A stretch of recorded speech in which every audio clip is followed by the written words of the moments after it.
Welcome to today's webinar titled Coping Challenges, Transitioning Home. We are thrilled to have Devin Sheehan with us today.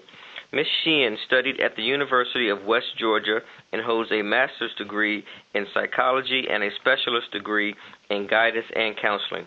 Over the past 20 years, she has worked with children, adults, with a wide range of mental health issues in both outpatient and inpatient settings, and has volunteered as an equine therapist for service members, veterans, and their families. She currently works as the resource coordinator for Military OneSource.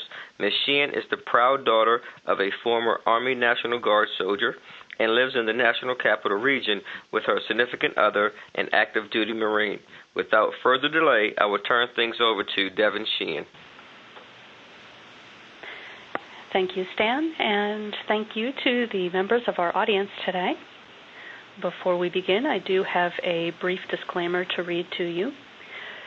The appearance of hyperlinks does not constitute endorsement by the Department of Defense of this website or the information, products, or services contained therein.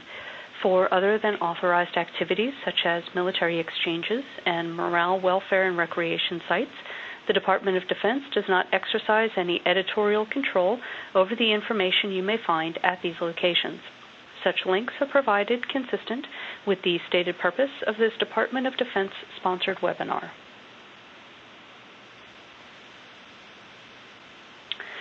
Our objectives today include going over the special circumstances faced by the service member in the combat zone, challenges faced in returning home, roadblocks that may prevent a successful transition, and tips for a healthy transition.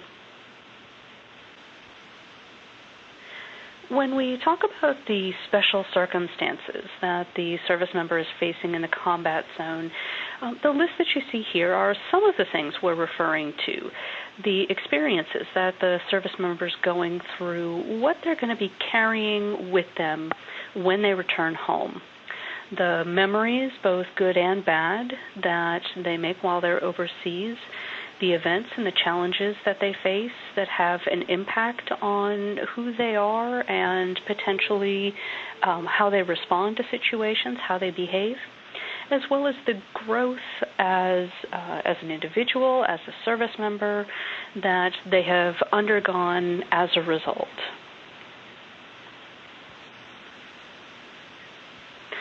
Along with the items from the previous slide, we also have these things to take into consideration when preparing to transition back from deployment to civilian life. And you'll see here that many of these things tie into the amount of responsibility and the activities that that service member is participating in that combat zone, and the transition from these responsibilities and these things that have to be taken into consideration on a minute-by-minute basis are things that are going to have to be let go of or processed before a successful transition back into their stateside life. So some of those things include the control and decision-making that they have to execute. Oftentimes when they're deployed, others are taking control, making decisions. They're having to follow orders immediately, no questions asked. They may be following orders with very limited information, and as a result, they're just reacting based on what others are telling them to do.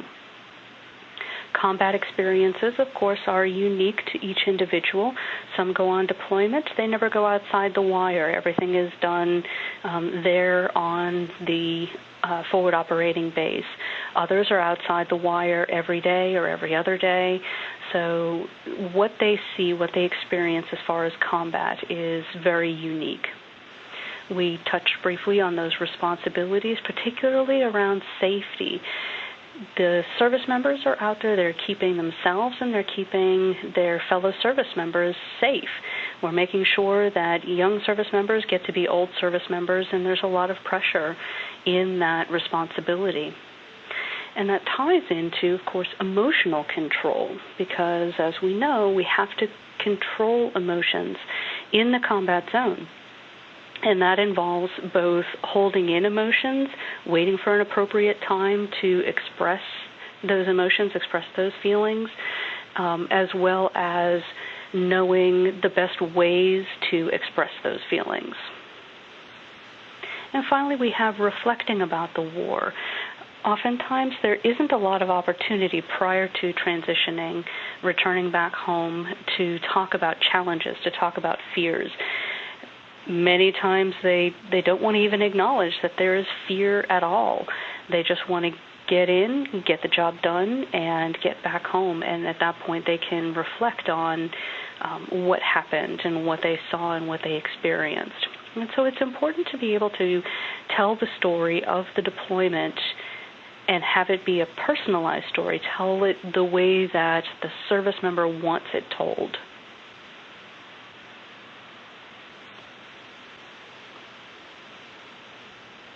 Even in the best of situations, there are going to be some reservations about returning home, some questions, uncertainties of what home life will be like, what's changed, particularly if there's been a PCS during the deployment. Sometimes the spouse is responsible for taking care of a move, and so now the service member is coming home not only to potential changes in the family, role changes, and trying to figure out, what's my role now within the family? How do I start getting back into the routine of being with my family? But also in an entirely new area and having to learn where everything is, learn about the house, learn about the neighborhood, learn about the friends that are being made. So a lot of uncertainty, a lot of changes. Concern for those battle buddies that have been left behind. Distance from military friends, that camaraderie is vitally important during a deployment, that connection that is built. And it's unlike anything that most people will experience in their lives. And particularly for the Guard and the Reserve service members who are coming back and they're not sliding back into a military community. They may be surrounded now by civilians going back to a civilian job. They may feel distant from the friends that they made and the connections that they made while they were deployed.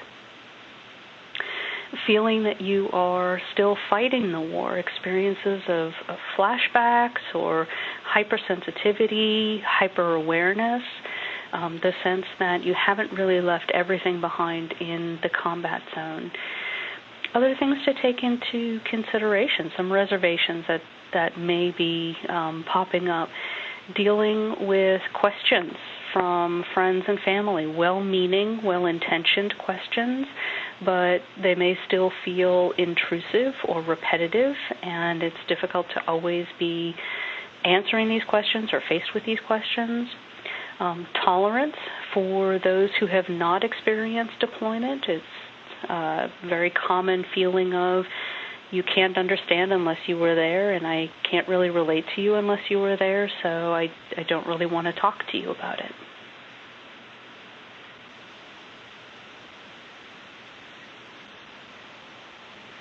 What are some roadblocks to a successful transition to civilian life post-deployment?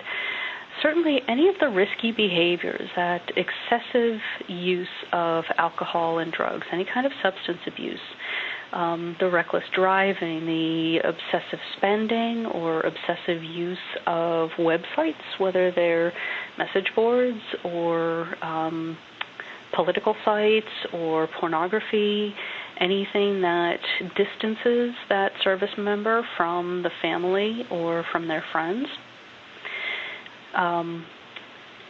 Career decisions that need to be made. Once again, with those Guard and those Reserve service members who are coming back, maybe they've decided to change careers and now they're in the search for a job. So that is certainly a roadblock to consider. Criticisms and unrealistic expectations, both on the part of the service member as well as the family and friends. particularly the unrealistic expectations of, well, they're going to come back and everything's going to go back to normal, the quote-unquote normal. It's going to go back to exactly the way that it was prior to the deployment, and the service member is going to come back and pick up exactly where they left off. That's an unrealistic expectation. There's a process to transitioning back home as well as fitting back in with the family, and that could take some time.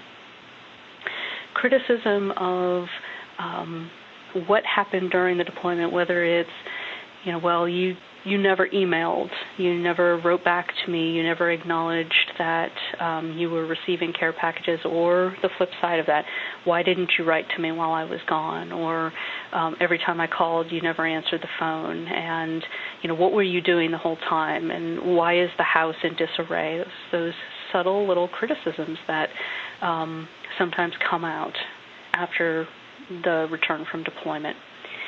And we certainly want to avoid the who had it worse game. Were you worse off because you were at home and having to take care of the kids on your own, and also having to go to school at the same time and having to work at the same time, and maybe everything that could possibly have gone wrong with the house went wrong with the house, and the car broke down and you didn't have any way to get home? Was that worse than what the service member was experiencing? That's a terrible game to get into, and nobody is going to end up winning that game. Each individual went through a difficult time, went through challenges, and by engaging in that, well, I had it worse than you had it and you don't understand, just distances the individuals from each other. Some additional roadblocks that you may run into: changes in priorities or relationships. The friendships that were there when you left might have changed into different layers of friendships. Difficulty adjusting to civilian responsibilities, vice the responsibilities that you had while you were deployed. Of course, any kind of financial challenges or changes.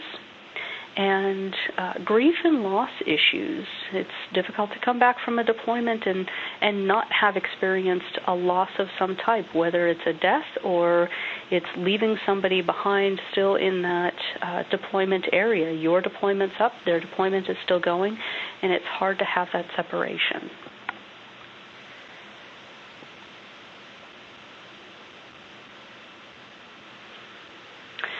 Ultimately, for a successful transition, we want to think about where we want to be. What's my ultimate goal?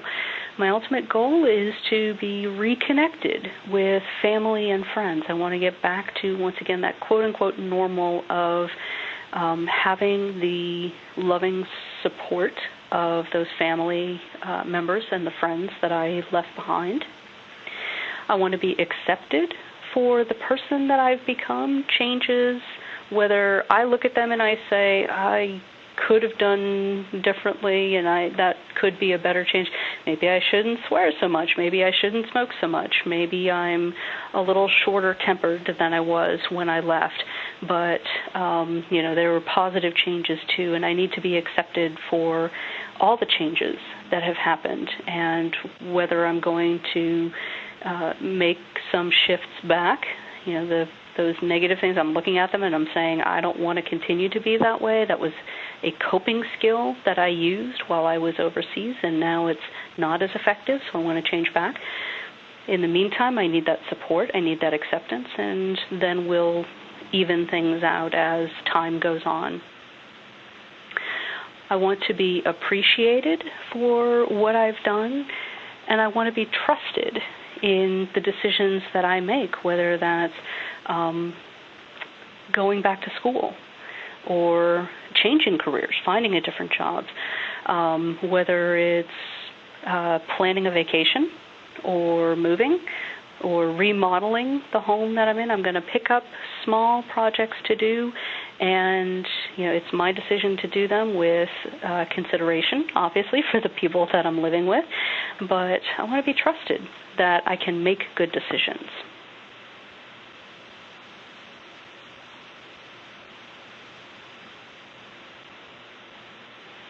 how can we get there? I know where I want to be. I've set those goals, and I've decided, hey, this is how I want to move forward. So how can we get there? Number one is go slowly. We don't want to rush things. We don't want to set a time and say, within 2 weeks I want to be here, and within 4 weeks I want to be here, and darn anything else that happens in the meantime, this is what my goal is and I'm going to meet it. You want to take time to reassimilate, to process through what you've done, what's changed at home, and how your goals fit into that process.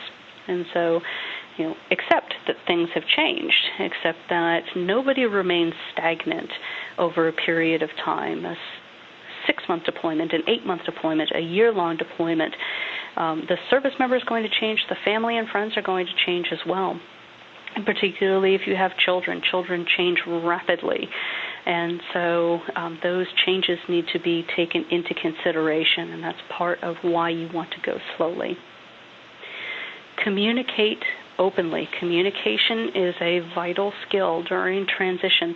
Listening, being there, asking permission to offer advice, and just allowing the conversations to happen with encouragement, with respect for the person who's speaking, for the person who's listening, and the ability to say, I need to just pause this conversation right now. We're going to come back to it later because it's very important, but I feel like the conversation needs to just be put on hold. Or I need to have this conversation now, and can we just power through and get said what needs to be said? Open lines of communication, very important. Make quality time with spouses, friends, children, and of course with yourself as well. You've missed out potentially on a lot of things, and it's good to have that time to catch back up and rebuild those relationships. If you're just ships passing in the night, you're not going to have the opportunity to get things back to where they were. And ultimately, curb your desire to take control. You've had control taken away from you, and now you're coming back into a potentially changed situation where you don't have a lot of control. Maybe, once again, we've moved houses, and now I don't know where the dishes are. Where do we keep the towels? And so there's a lot of loss of control, and it's a perfectly normal human reaction to say, well, I'm going to start taking control back. Relax and take control in small ways. Undertake a project that can foster a sense of accomplishment, a small-term project, a small remodel of the house, or, hey, can we go out furniture shopping and let's make joint decisions. Little things that will then allow you to reintegrate.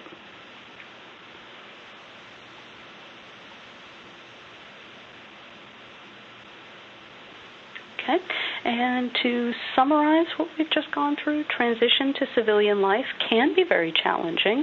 It's normal for challenges to be faced, but the majority of service members make it through, get to the other side, and they're just fine. It's important to be aware of those potential roadblocks that we talked about, such as substance abuse and unrealistic expectations. And finally, it's best to go slowly and accept that things have changed. And even though change is scary, change is inevitably a part of the human condition. And once again, the majority of people make it through the transition, accept these changes, and continue on their life's path.